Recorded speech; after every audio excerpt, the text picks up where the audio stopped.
Edan, Bupati Preman intoleran larang umat Kristen beribadah Natal, diusir dari wilayahnya suruh rayakan Natal ke daerah lain. Denny Siregar, Nabi nangis lihat umatnya begitu arogan. Kalau menurut saya sih kurang tepat ya, tidak adil gitu ya. Kecuali bahwa tempat yang akan dilaksanakan untuk ibadah Natal adalah tempat-tempat yang memang terlarang secara agama atau tidak diberikan izin oleh pemilik tempat itu misalkan. Itu saya kira baru, atau mungkin dipredisikan akan mengganggu warga masyarakat sekitar. Tapi kalau itu ruko warga yang memang sudah diizinkan oleh pemilik ruko, tidak mengganggu kegiatan aktivitas sehari-hari yang lain, menurut saya nggak ada masalah. Toh tidak ada larangan, kecuali dalam konteks agama Nasrani sendiri, tempat itu memang tidak boleh untuk kegiatan perayaan Natal, mungkin oke lah. Dikatakan oleh Bupati pada tahun 2016 melalui surat edarannya akan disegerakan.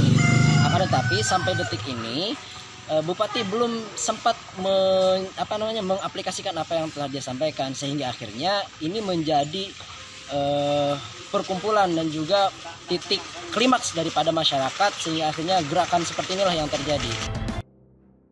Bupati Lebak Iti Oktavia Jayabaya yang dikenal kerap marah-marah ini meminta umat Kristen yang tinggal di Kecamatan Maja untuk beribadah Natal di Rangkas Bitung saja. Permintaan tersebut terjadi karena tidak terbitnya izin untuk ibadah Natal selain di gereja. Hal tersebut disampaikan Iti saat rapat koordinasi persiapan Natal dan Tahun Baru di Aula Multatuli di Rangkas Bitung, Rabu 14 Desember. Perintah Bupati tersebut sontak saja langsung mendapatkan banyak sorotan dari banyak pihak. Salah satunya pegiat media sosial Denny Siregar. Lewat akun Twitter pribadinya, Denny Siregar menilai bahwa umat agama lain seperti dipersulit hanya untuk mau ibadah Natal saja. Menurut Denny, Nabi pasti nangis melihat umatnya yang arogan seperti ini. Memalukan. Menyedihkan sekali bukan? Terjadi paranoid yang parah dan rapuh terhadap perbedaan, lalu sembunyi di balik aturan. Kalau orang tidak diperbolehkan merayakan upacara keagamaan, izin mendirikan rumah ibadah ya harus diterbitkan. Bupati ini lupa, dia digaji dari hasil pajak uang rakyat dengan latar belakang agama dan suku yang berbeda-beda, bukan cuma satu agama. Kalau suka membeda-bedakan, nanti jika kena musibah teriak minta tolong. Heran juga sih, 77 tahun Indonesia merdeka, kok masih ada yang kayak begini. Hasrat kekuasaan atas teritorial atas nama agama. Sementara banyak pula umat muslim yang kalau sholat id juga tidak di tempat ibadah. Umat muslim juga sering beribadah kolektif bukan di tempat ibadah. Kalau argumen beribadah harus di tempat ibadah, maka umat muslim yang paling banyak kena semprit. Gak adil memang bisa atas nama apa saja, dan yang paling susah ditentang kalau atas nama atau kepentingan agama. Orang-orang kayak Bupati ini pikirannya kenapa bisa sempit banget ya? Sesulit itukah menghargai ibadah agama lain? Sesulit itukah memahami kalau di Indonesia ada beragam suku dan agama? Apa susahnya mengeluarkan izin biar mereka bisa beribadah dengan tenang? Biar mereka bisa sama-sama khidmat juga dalam beribadah. Menurut saya ini disebabkan kurangnya pendidikan dan wawasan, ditambah lagi tumbuh besar di lingkungan yang toksik. Jadinya ya begini, yang diperparah dengan terpilihnya orang dengan kategori tersebut sebagai seorang pemimpin. Tapi gak heran juga sih, konon katanya dia dari Partai Biru Mercy. Banyak warga yang masih awam pemahaman keberagamannya sehingga masih menganggap bahwa non-muslim yang ada merupakan ancaman. Tapi bukannya diberikan pemahaman yang baik, pemimpin pemerintahannya malah oportunis, cenderung memilih kebijakan populer. Pemimpin itu seharusnya lebih bijak dalam mengatasi perbedaan rakyatnya. Dimanapun dan kepada siapapun haruslah saling menghormati dan tidak mendiskriminasi hak yang rakyatnya sudah pilih. Tapi kenapa masih diatur-atur? Padahal kita sebagai muslim bisa beribadah di mana saja, bukan? Wajar jika banyak masyarakat yang geram atas keputusan si bupati tersebut. Banyak yang menghujat dan melabeli sang bupati dengan sebutan bupati tak toleran, beragama tapi tak bisa menghargai agama lain, seakan mencederai agama itu sendiri, terutama yang mayoritas. Karena ego seakan dia paling benar atas dasar mayoritas. Sementara si minoritas seakan tak pernah dihargai. Lalu buat apa kita beragama kalau masih tidak bisa menghargai perbedaan? Sementara si minoritas seakan tak pernah dihargai. Lalu buat apa kita beragama kalau masih tidak bisa menghargai perbedaan? Emang rasanya di Indonesia itu vibe Natal belum kerasa kalau belum ada penolakan ibadah, pelarangan ucapan Natal dan pernak-perniknya. Pemerintah daerah menurut undang-undang harus menjamin kebebasan beribadah. Di peraturan pun dinyatakan bahwa bila mana belum diizinkannya rumah ibadah didirikan, maka pemerintah daerah wajib memfasilitasi tempat ibadah sementara. Apakah itu sudah dilaksanakan Pemkab Lebak? Solusi terbaik bagi mereka yang belum punya rumah ibadah resmi adalah dengan memberikan mereka tempat untuk sementara. Kalau mereka sudah siap mendirikan rumah ibadah secara resmi, dan saya yakin mereka akan sanggup, maka berilah izin untuk mendirikan rumah ibadah resmi. Pastikan tidak ada satupun warganya yang tidak mendapatkan hak.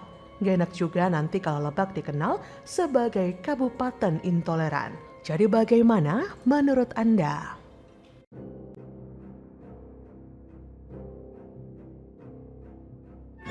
PJ tak hanya gempur banjir, kini sasar kemacetan yang 5 tahun gak tuntas-tuntas.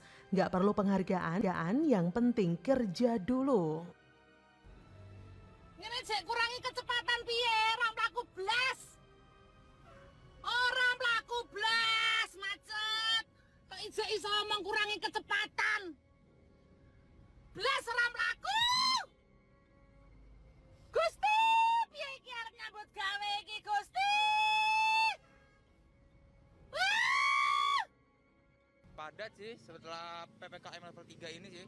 Udah level 3 agak lumayan padat ya di daerah Mampang sini. Mulai rame sekarang. Mulai aktivitas sudah mulai normal seperti biasa.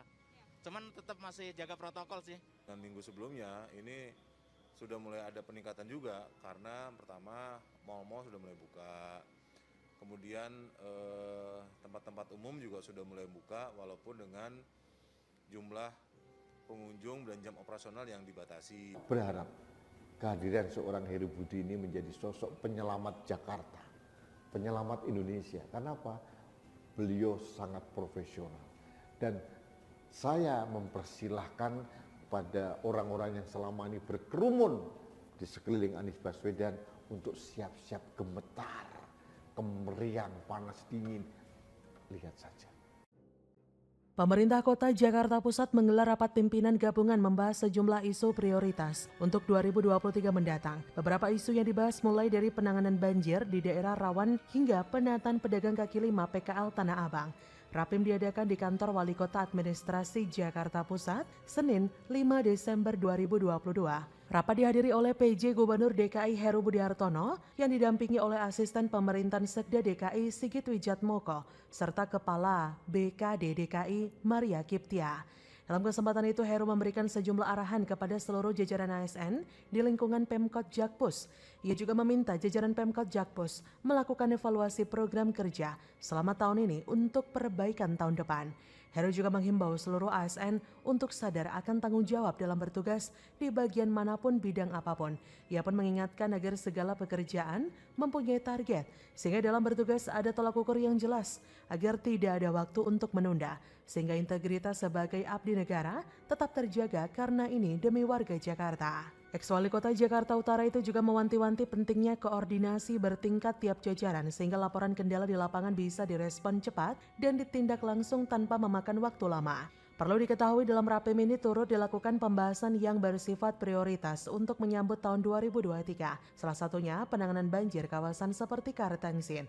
Kemudian dibahas pula urusan penanggulangan kemacetan dengan solusi pemanfaatan lahan milik PT KAI yang berfokus pada kawasan stasiun yang kerap menjadi titik kemacetan seperti stasiun Gondangdia, Cikini, Gambir, dan Tanah Abang.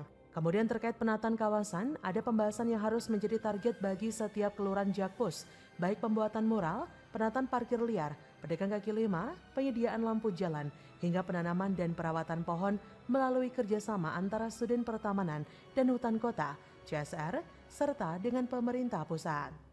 Jadi bukan hanya menggempur banjir saja, PJ Heru juga fokus pada kemacetan yang juga menjadi momok bagi DKI Jakarta. Hal itu merupakan satu dari 3 masalah yang diamanahkan Jokowi kepada PJ Heru, yaitu banjir, kemacetan, dan polusi udara.